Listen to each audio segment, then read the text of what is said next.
Hello, and thank you for joining us for this World Council of Credit Unions virtual event, ATM Crime. It's what you don't know that can hurt you. My name is Greg Newman, Director of Communications for World Council. Before we get started, please take a moment to click the interpretation button at the bottom of your screen and choose your language, English or Spanish, to make sure you can hear all of today's presentation in your preferred language. Tómese un momento para hacer clic en interpretación y elija su idioma, inglés o español, o para asegurarse de que puede escuchar esta reunión en su idioma preferido. According to data from Pinkerton, ATM crime increased 600% from 2019 to 2021, influenced by the pandemic. And Lower's risk group data shows a 165% increase year over year from 2021 to 2022, and that trend continues in 2024. Today, David Tente, the ATM Industry Association's Executive Director for the United States and the Americas, will highlight current trends in ATM crime and discuss the importance of staying informed about current and local criminal activity. If you have any questions for David, you can use the Q&A button at the bottom of your screen and type them in there. I'll ask him questions at the end of the hour. One other note for you, this webinar is worth 1 CPE credit. So if you are looking forward to receiving that credit, be sure to answer each of the 3 poll questions David will be asking throughout this presentation. And one final note, this is going to be recorded. It will be available later today on the World Council YouTube channel. Let's now welcome in David Tente. David, thank you for being here this morning, and the floor is yours. Well, thank you, Greg. Appreciate it. And let me get my screen shared here so I can get going on this. Okay. All right. Okay. Well, thanks for the introduction, Greg. Good morning, everybody. My name is David Tente, and I am president of the ATM Security Association as well, and also executive director of the ATM Industry Association. I really appreciate the opportunity to speak with you today, and hope that you find the information I have for you to be both valuable and interesting. Our topic, again, is ATM crime. It's what you don't know that will hurt you. I am based in the U.S., so more familiar with what's happening here, but my responsibilities for ASA are global. And so I'll do my best to broaden the discussion beyond the U.S. as well. So obviously, if you knew that someone was going to try to cut open a drive-through ATM at such and such an address of yours on Tuesday of next week at 2 a.m., you'd probably make sure that the appropriate countermeasures were in place, videos rolling, and local police were probably staking out the location. And obviously, that's never going to happen. But since you don't know any of that, it's really important to at least know what to expect if one of your ATMs is attacked, and to be prepared for it. Part of that is staying aware of what kind of criminal activity is happening today within your area. So we see organized crime groups actually coming into a city and executing a string of attacks all the time with the same MO, but next week or next month, it could be different. So I want to spend most of my time today bringing you up to date on the explosive growth of ATM crime, what our industry is trying to do about it, showing you some regional crime trends. This environment, too, the criminal environment is not static. Crime varies from region to region and over time. And then we'll wrap it up with a few basic best practices and countermeasures that I hope will be helpful for you as well. To financial institutions,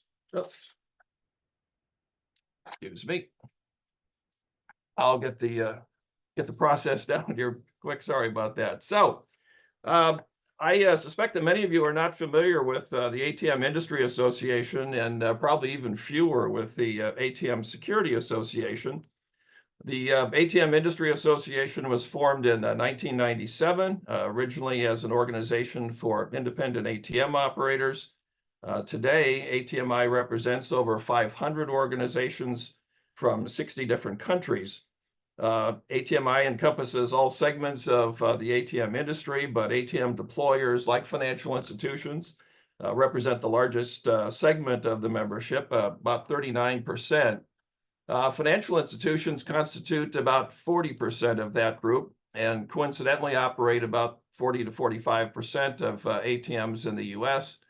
Elsewhere in the world, the number of bank ATM operators far outnumbers both credit unions and independent operators. The ATM Security Association was formed in 2014 by ATM manufacturers Diebold and Wincor Nixdorf. Its intent was to focus on enhanced ATM security technology and tracking ATM crime.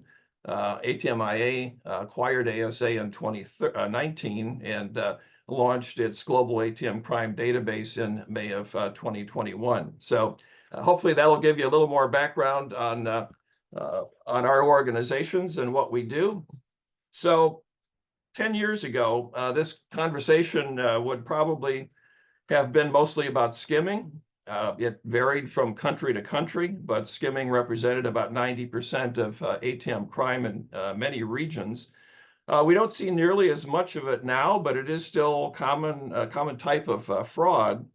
In the US, electronic benefit transfer cards are mostly mag stripe, so they're not chip-based, and as a result, there's still a lot of EBT card fraud coming along, much of which is cashed out at ATMs. In fact, we're seeing a spike in skimming right now from many different areas of the globe. So, this slide will show you some of the more, if there are some, excuse me.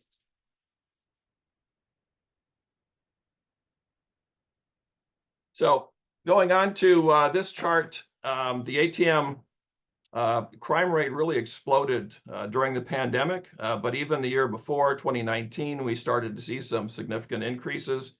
According to data from Pinkerton, as Greg had referenced in his introduction, their major security provider, ATM crime increased 600% from 2019 to 2021. ABA Insurance Services, American Bankers Association Insurance Services, reported a 5-fold increase in the number of ATM claims, crime claims from 2020 to 2022.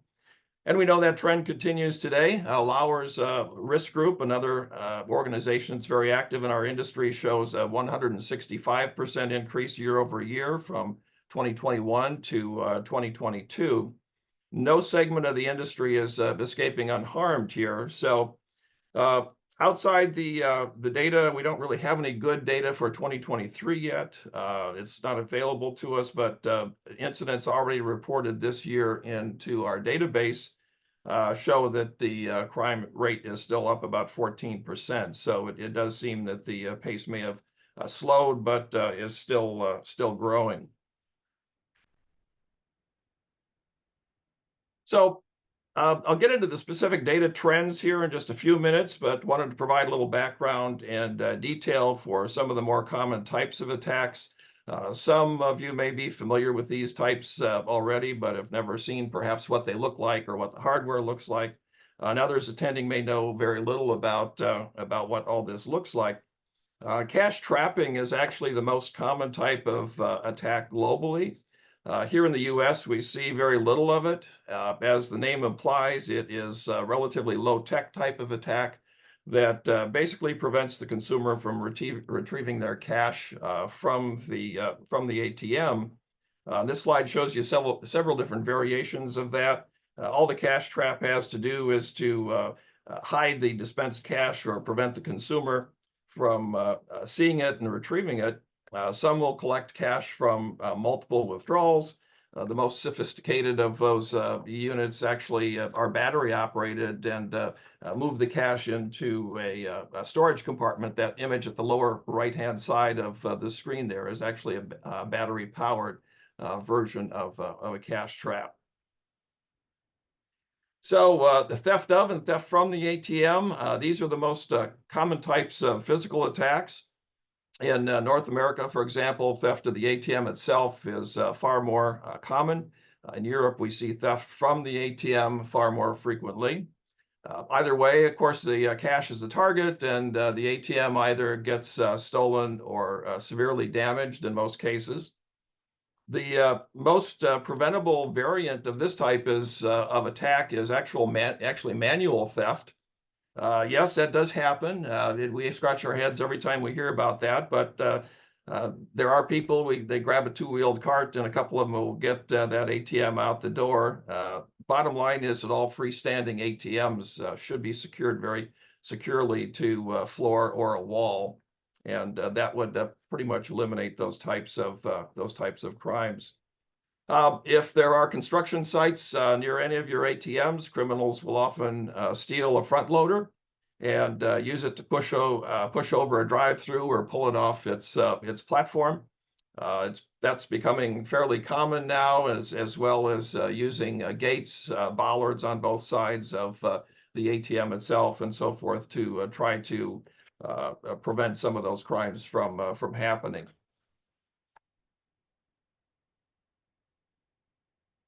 Skimming is still, very much with us, and this type of crime, you see some of the, some of the different types of devices there. The inlays that are on the top, for example, we see quite a bit. The keypad overlays, if there's no pinhole camera anywhere, they need that to capture the pin, of course. And this slide also shows you some of the more common devices that are out there. The far right, we've got more of a traditional inlaid skimmer for an ATM, more traditional skimmer. The lower left is a newer insert skimmer, about 2 inches long. So very, very small now. If you've never seen a shimmer, there's a picture of one of those in the lower right. You can see the contact points on that for the chip on the card.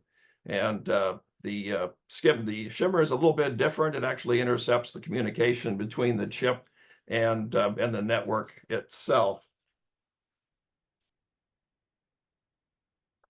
Explosive attacks. As noted in the slide, there used to be an ATM in the post office that's pictured on the right there in Germany. Explosive attacks are of particular concern anywhere because they not only destroy the ATM, but create significant collateral damage to the building around it, and potentially injuring or killing people who are nearby. We see more of these attacks on ATMs in Germany than anywhere else. We're not really sure why that is, but that is the way it is in the industry. It can involve solid explosives stolen from construction sites, explosive gas purchased from a retail location, use of fireworks, gunpowder from ammunition, so forth. Those types of homemade explosives are more likely to kill the perpetrator because they don't know what they're doing. It's the first time they're doing it, or they don't have access to the other materials. Before the pandemic, explosive attacks in the US were very, very rare. They're still not really common here, but we do see more of them than we used to. And of course, our ATF agency usually takes the lead for those types of cases here in the US. Well, this is pretty new, and many of you who have had your ATMs attacked may not have had this type of experience, this type of attack yet. And this is using the jaws of life. Most of you are probably familiar with what the jaws of life are. It's a tool that's been used for many years by police and rescue squads to get people out of crushed automobiles, for example. Well, as it turns out, they work really, really well as a tool for opening up an ATM and the safe within it. So it's if you haven't seen what they look like, there's a picture of that on the left side there of 3 different versions of the jaws of life. Both pictures give you a pretty good idea of what kind of damage that tool could cause. We've actually looked into whether or not sale of these devices is regulated, and it appears that it is not regulated like many other tools. When these reach the end of life and are replaced with new ones, the fire department, police department, for example, they will sell them often at public auction. So there's a recently we had a string of 8 attacks using jaws of life within a 2-hour frame. Criminals are typically in and out of those devices, have their cash within a few minutes. And from these experiences, we've already learned now that the business hours kind of safe for a Send 1 level safe is no match for the jaws of life. Send 3 safe seems to be enough to foil their efforts in some cases, or at least delay them long enough that they get frustrated and move on to a weaker target. So something else to keep in mind if you do run across this. Jackpotting. Jackpotting is actually known by many different names, types of attacks. There's very little difference sometimes in the methods. It's sometimes even confusing for us to keep track of it. But jackpotting, cash out, malware, black box attacks, all the result pretty much the same. The objective is to trick the ATM into dispensing all of its cash. And there's been a big increase lately in jackpotting attacks too. We're seeing that particularly here in the U.S. And again, I'll get into a few more of the details as we get further into the session here. But the most important thing to really remember about jackpotting and these types of attacks is that step number 1 for this which is necessary, is good physical security. Because the perpetrators can't get into the internals of the ATM if you have good physical security in place. So that's probably our biggest recommendation and best practice there. So, well, that brings us up to the first polling question, and I've been asked to read that. There we go. The question is, what type of ATM attacks do you experience most frequently? Option 1, card skimming data compromise. Option 2, cash trapping. 3, jackpotting, cash out black box type of attacks. 4, theft of the ATM. 5, theft from the ATM. 6, no recent attacks. 7, none of the above. 8, unsure or not applicable.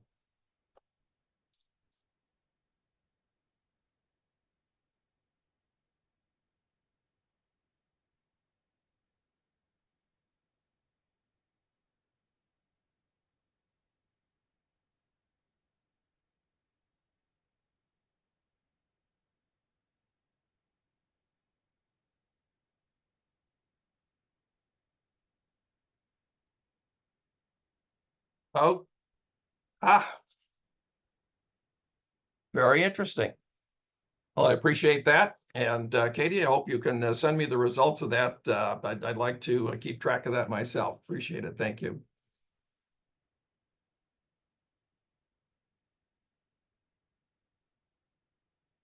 Okay.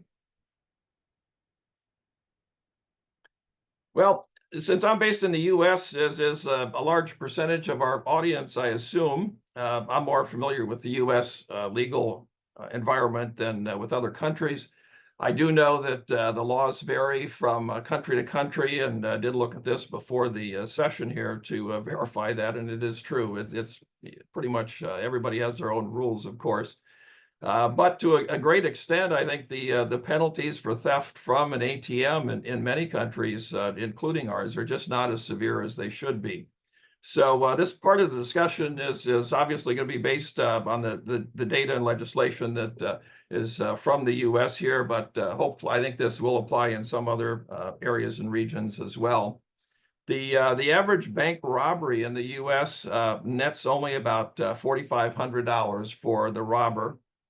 And the FBI reports that there were 1,612 bank robberies across the country in 2022. And when they refer to bank robberies, they're referring to robberies from any financial institution. And even though there were fewer ATM thefts, those average nets for the criminals are about $40,000. So it's a much more profitable type of crime. So a little bit of a question here, and to make a point, and let's say that I've turned into a criminal here temporarily, and I'm going to plan a big heist for 10 p.m. tomorrow. The ATM in my favorite convenience store has just been replenished, and I know that it's got at least $90,000 in cash in it. I'm also going to steal some cash from 2 ATMs at a credit union right down the street from that. And I know that they each have at least $90,000 in cash in them. And I'm going to be pretty thirsty after all that, so I'll just stop at the liquor store right next door, and I'm gonna swipe a couple of 6-packs of beer. So, question is, which of those 3 crimes will carry the greatest penalty in most states? I'll give you a second to think about that. Well, there's a couple of exceptions, but in most states, all 3 would be a misdemeanor property crime. Some of you, and maybe even most of you, would have probably guessed that the penalty from the credit union would be the most severe. After all, it's bank robbery, right? Well, not necessarily. The U.S. Title 18, Section 2113 is the Bank Robbery Act. But as you see in the highlighted text there, bank robbery is the act of taking something that belongs to the credit union from another person. So at 10 p.m., there's no staff in the credit union. It's closed. So the ATM isn't even in the lobby there. The original law here was passed in 1934 and amended 17 times since then. The very first amendment was in 1950, which swept in savings and loans and bank and savings and loan associations into the law. Then in 1952, the definitions were changed again to include all insured financial institutions. But 13 of the remaining amendments were made after the invention of the ATM in 1967, but none of them specifically references ATMs. So it kind of would appear that current law is assuming that everyone is still coming into the teller for their cash, and we all know that that's just plain not the case. So the Safe Access to Cash Act, HR 3398, it was introduced last year. It was introduced this year again. And that amends the current statute and specifically inserts language relating to ATM theft and all types of ATM crimes, including related property damage. And it makes those crimes a federal felony. So, this is the type of legislation that our organization is very much behind. We're a big advocate for it. We encourage all of our members and all financial institutions to get behind, contact your representative senators and representatives about this. And we still need a companion piece in the Senate, which hasn't happened yet. But if you can let them know that you're behind all that I'm sure would be a big help. And in other countries, very similar. That's really good idea to advocate for those kinds of changes. State law, just very briefly here, there are 4 states that have enacted their own ATM crime laws. Texas was the first back in 2021. Since then, Kansas, Missouri, and Louisiana have also passed similar legislations. I don't believe there are any more that are being considered for that this year. So again, we find that looking at even many other countries, it's the same thing. The laws for the ATM thefts, even though that's more a lucrative crime, a lot of times the penalties just aren't there. So wanted to talk a little bit now and get into talking about trends, crime trends. Now that we've laid some of this groundwork. Talk a little bit about what some of those crimes are and what's going on and so forth regionally. As you see here, the ATM Security Association maintains a shared ATM database, crime database, the CCMIS, we call it, which is the Crisis and Crime Management Intelligence System. And as you see noted on this slide, there's more than 27,000 incidents of ATM crime that have been recorded since it was launched in May of 2021. And all that can be broken down into 15 different major categories, dozens of subcategories, with a total of more than 80 data points per incident. So a lot of information you can plug in there. Physical attacks and fraud attacks are typically tracked separately, but we can compare them together. The crime trends that we'll be discussing are all based on data that's been reported into this system. So all of that data comes into it's a single database. The incidents are recorded by ATM deployers, financial institutions of all types, and independent operators. Other subscribers, ATM manufacturers, security providers, armored carriers, and so forth are contributing as well. And we also provide complimentary access to the system and all of our other resources to any law enforcement agency. We have pretty good participation in the US, Secret Service, FBI, so forth. Over to Europe, we've got transit police and Europol, for example, are both participating and contributing to this. So we really appreciate their help too. So no ATM operator wants to be connected to ATM crime, of course. So what we have done is the system does provide anonymity to anyone who's reporting incidents that doesn't want to be identified with that specific incident.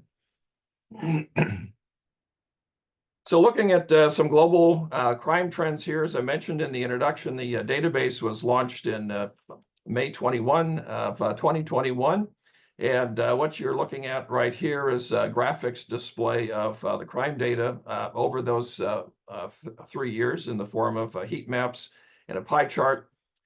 And again, about 3 years of data there. Globally, the aggregate trend over 3 years is about 83% of fraud attacks and 17% physical attacks. The heat map on the other side there shows the US, India, and Germany all having pretty heavy concentrations of incident reports. But sometimes the heat maps aren't quite as accurate as we would like. A lot of the crime from Europe gets reported as a regional incident for Europe, so they don't split out the actual country there. So we don't get that, and it doesn't transition over to the heat map either. So the last slide was we were essentially looking at an average over the last 3 years of what the crime breakdown looks like, and again, this is globally. What we're generally more interested in, though, is not so much what's happened on average over time, but what's happening right now. What's happening more recently? How are things changing over time? So in this slide, the data is from 2023 only. And as you can see there, the share of fraud for all these reports has increased fairly significantly to 91%. So we've got an increase of 8% over the total average. We'll be going through some of these slides here fairly quickly. So the global drilling down into the various types of fraud, we can also break that out and get a better idea of what type of attack you might expect. About 54% of all those fraud attacks globally are cash trapping. 30% is card theft.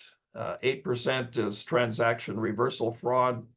TRF is also known as, and then 7%, only 7% in this case globally is skimming. But you can. This is global data. You can also do the same thing, same kind of search and breakout for any of the regional data that's on here as well. So this again is the same breakdown of the global activity, but from the beginning of the database in 2021. So if you look at the fraud breakdown here, it's a bit different. The average is only 52% trapping, so there's been a little bit of a increase over time for this last year with that compared to the average. Adding in, I did add some of the information that we have from the database for 2024. We've got 5 months of data in there from what I was able to pull out. So using that along with the historical data from the database, it's pretty easy to do some additional mapping here. And you can see that again, cash trapping fraud from 2021 to 2024 is generally on the increase. And we're generally seeing a decrease in the amount of all physical attacks, again, on the global side there. So we can also, I mentioned, put everything together rather than just comparing fraud to physical attacks. If you want to take a little closer look at exactly what's happening and compare one type of attack to another, we can do that. So in this case, we've actually combined both physical and fraud incidents to the pie chart. And cash trapping and card theft, as you see, are still the two most common types of attack. But number 3 in this case then is physical attack. And that is, the most common type there of theft from the ATM. Okay, we'll stop for another polling question. And I'll read those as well for those who need the translation. So question is, how does your institution track and analyze ATM crime? Option 1, a simple spreadsheet application. 2, custom database developed in-house. 3, database application purchased from a vendor. 4, data tracking service from an outside vendor. 5, ASA Global Crime Database, which is our database here. 6, other resource. 7, no tracking or analysis is performed. And 8, unsure or not applicable. And we'll wait for those results to come in.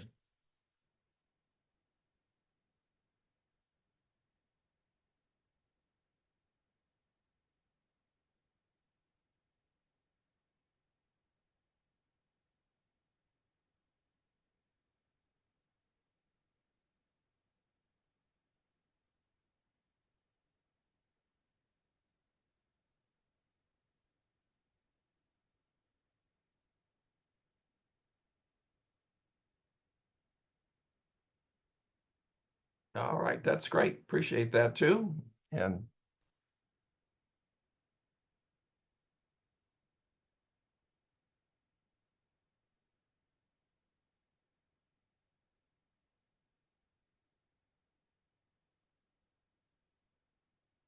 all right. Well, as I've been emphasizing throughout the presentation, the more relevant the information, the more useful it is. And so global trends are great to keep track of and see where things are at and how they've gone. But the data, your security team is going to be preparing for attacks and their strategies. It's a good idea to have more current data. And obviously, if everything was like the global numbers, for example, with cash trapping, everybody would be getting prepared for cash trapping. But that's just not the case.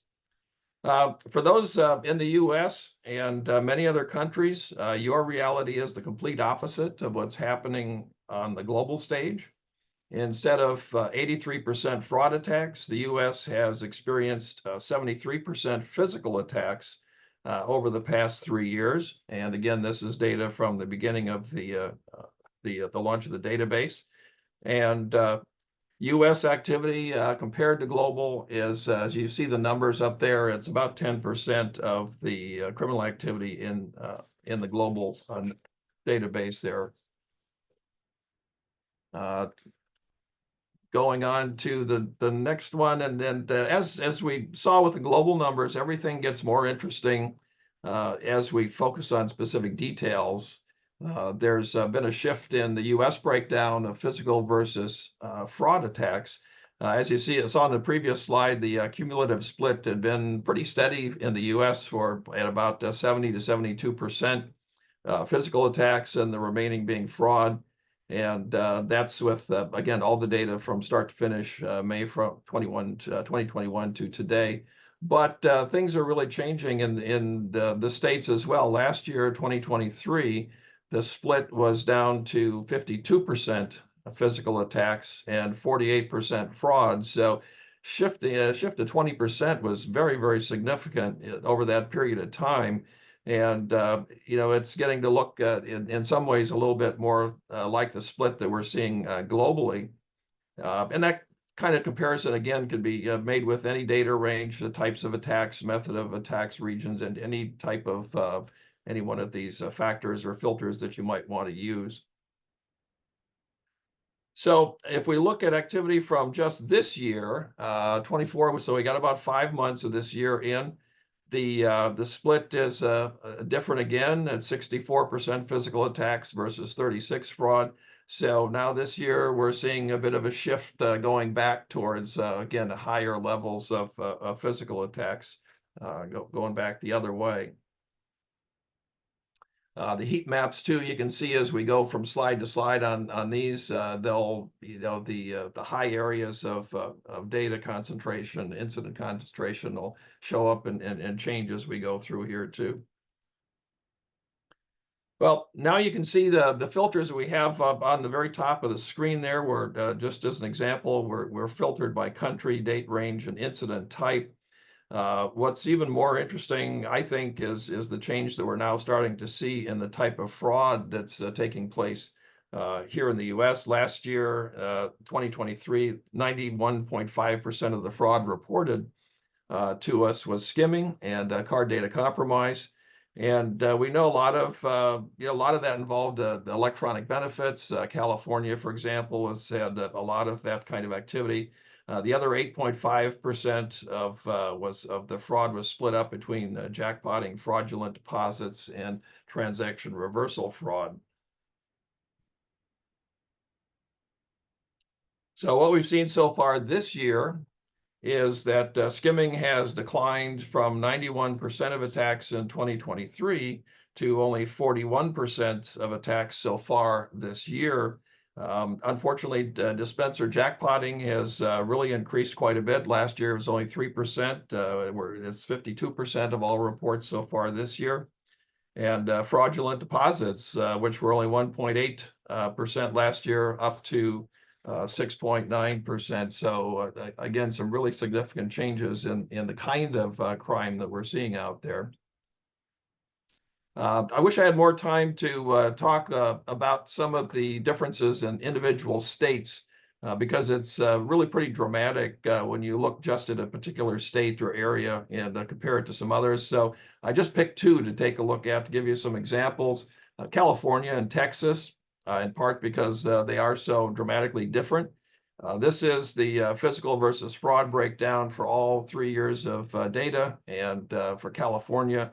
And as you see, again, virtually a 50-50 split between physical attacks and fraud.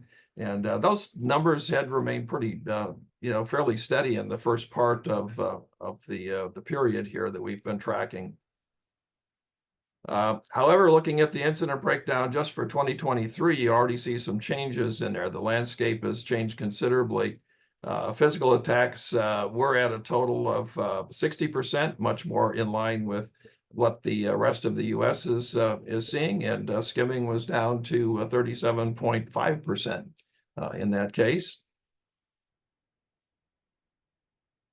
Texas, on the other hand, continues to be well, I kind of look at them as a hook and chain infrastructure down there, and it's just for many years, even well before our database was launched and so forth. That's the type of attacks that we were seeing primarily in Texas. Most of it's physical. Those numbers really haven't changed too much. The remaining 10% of the breakdown you see here is split pretty evenly between skimming, jackpotting, and cash out. So a little bit different, and you'll find kind of the same differences as with any of the states that we'll go through, or even a group of states. So I hope this has given you a better sense of how different the ATM crime threat can be area to area, and how important it is to stay on top of those potential threats. It's a lot easier to prepare for a potential attack, for example, if you have some idea of what to prepare for. So what I want to finish up by doing is sharing some best practices and strategies, some thoughts to consider as you create and update your security plans, and talk a little bit about a few countermeasures as well. Most ATM attacks are carried out by organized crime groups, some local, some across the country, some are actually coming in from different continents. And they're just that. They're organized. They're trained on how to quickly steal the cash from your ATM, and it can be done over and done with very quickly. So it's really necessary to take a very holistic approach to preventing ATM crime within your footprint and within your fleet. There's a lot to deal with in a lot of different ways. You look at the list here of different types of physical attacks you might experience and the different type of fraud and cyber attacks you might experience. It's a lot to take into consideration. Vandalism of the fascia, even. We're seeing a lot of that. That's one we don't really have much of an explanation for, except sometimes people just like to vandalize things. But the physical attacks, fraud attacks that are out there, all very different, all require different types of approaches. And so it's good to have a plan in place to keep track of what's going on by you, even down the street, for example. So it all does start with the basics, and we emphasize this very strongly for everybody. There's a lot to deal with, and an awful lot of ways that your ATM can be attacked. So you really need to, when you first install that ATM, you've got to start with the basics and make sure you get off to a good start there. So default passwords absolutely need to be changed immediately. All ATMs and a lot of other hardware come with those. And you would be surprised, or maybe not, at how many people don't change that and find that years later they're still using a default password. Not a good idea. Similarly with locks, a lot of the cabinet locks, for example, there are generic keys that are available on the dark web for those for those cabinets. So replace or upgrade those. You might even want to consider a key management system. If you've got a lot of ATMs and a lot of different people, for example, that need access to them for replenishment and service and so forth. If your motherboard is capable in that ATM, bind it to the cash dispenser. Some older boards may not have that capability, but if you bind the motherboard to the cash dispenser, it's only going to listen to the motherboard of that ATM, and it's a major deterrent to anybody who wants to come in with a black box or any other kind of jackpotting attack. So also, very basic stuff. Be sure your deployment plans include adequate lighting and video coverage. It can dramatically improve your chances of recovering your assets and catching the bad guys. So don't forget about that along the way, especially outside where you've got very difficult time seeing some of these things happen sometimes. So getting into best practice, ASA subscribers have access to a complete library of ATM security best practices. And what I've done here is taken some snippets out of those best practices and share them with you so you get some sense of what helps and what's important. It is really important to remember that effective physical security, again, is necessary to prevent fraud attacks. Data and electronics within the ATM are not generally protected by the ATM safe itself. Site selection, installation of ATM should always take into account the safety of the staff. So a lot of good points here to keep in mind as you're going forward with strategies for protecting your fleets. Also, if you're doing a higher risk type of ATM deployment, there's additional layers of security that you should consider as well. External perimeter security, enhanced anchorage, security collars, anti-lasso devices. We've talked about some of these things already. And talk a little bit more too about tracking and the IBNS type of countermeasures here in just a second. Enhanced alarms, a lot of good things that you can do there to help. Two other really important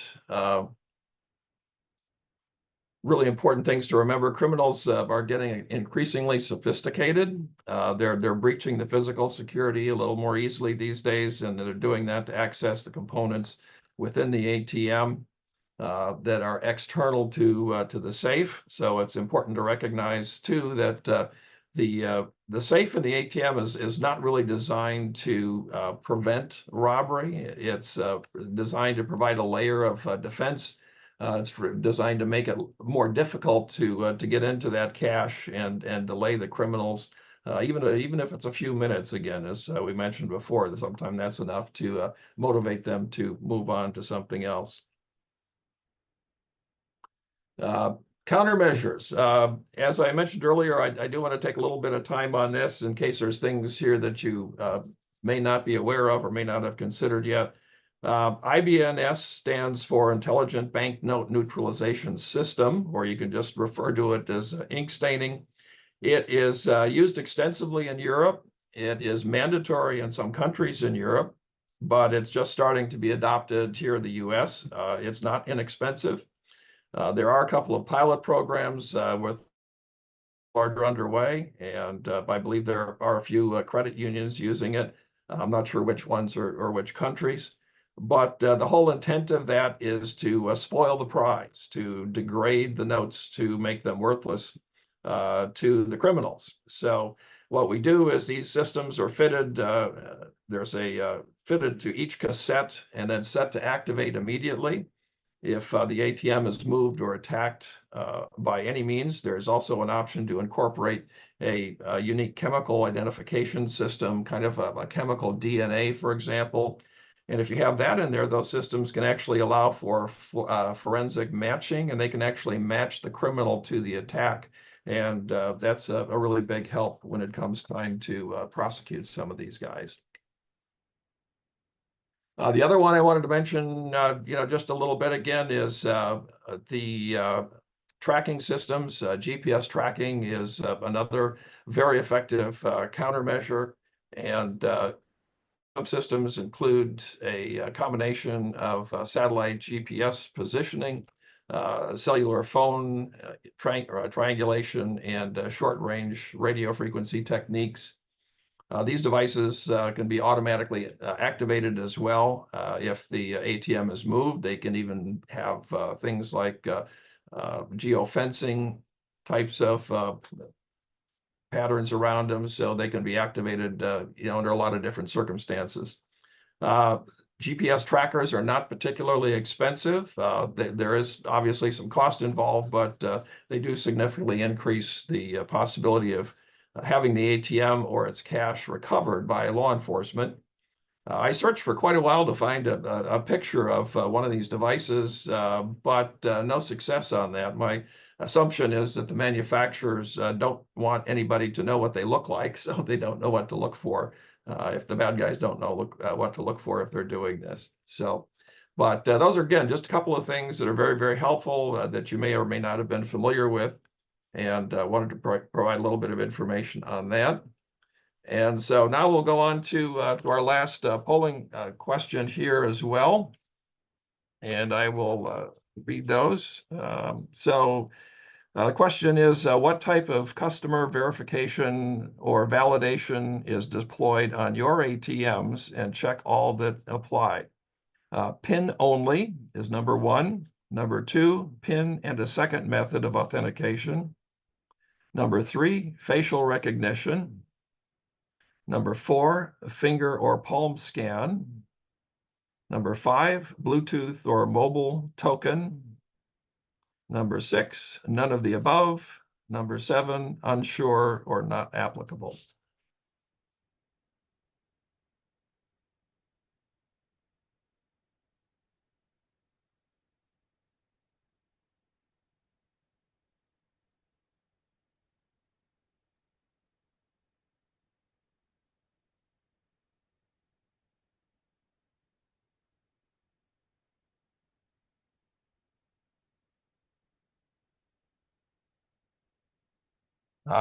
Kind of what I expected. But I know we, especially in some other countries, we're seeing palm and fingerprints used a little bit more frequently these days.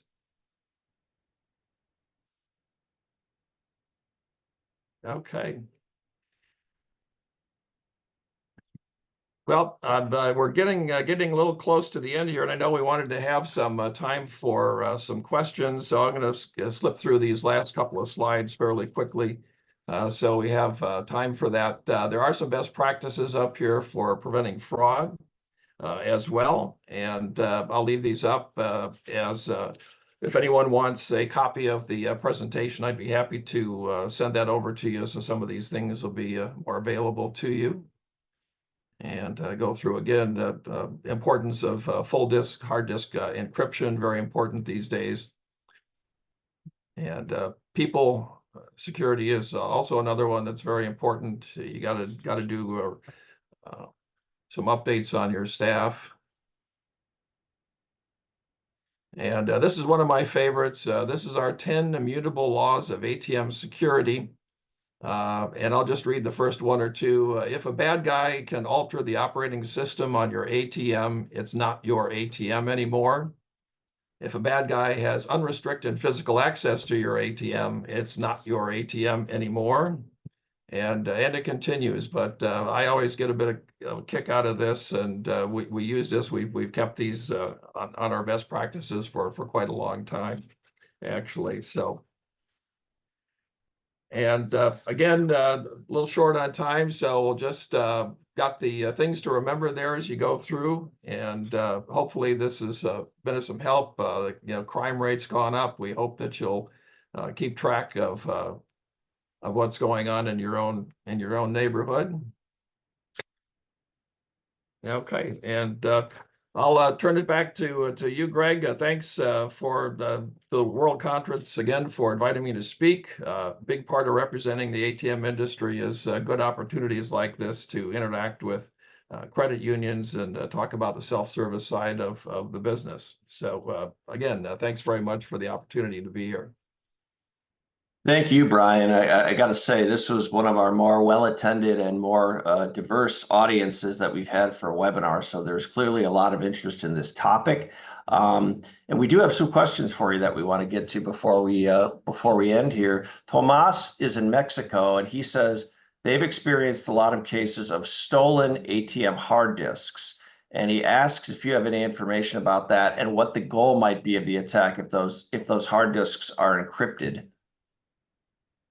Well, usually if they do that, they're going to try to break the encryption and then reuse that in another ATM. But unless there's some value to that, I mean, you can, wipe the entire hard drive. I know sometimes people just steal things because there's a few bucks in it. I haven't heard of anything specifically on, that type of crime.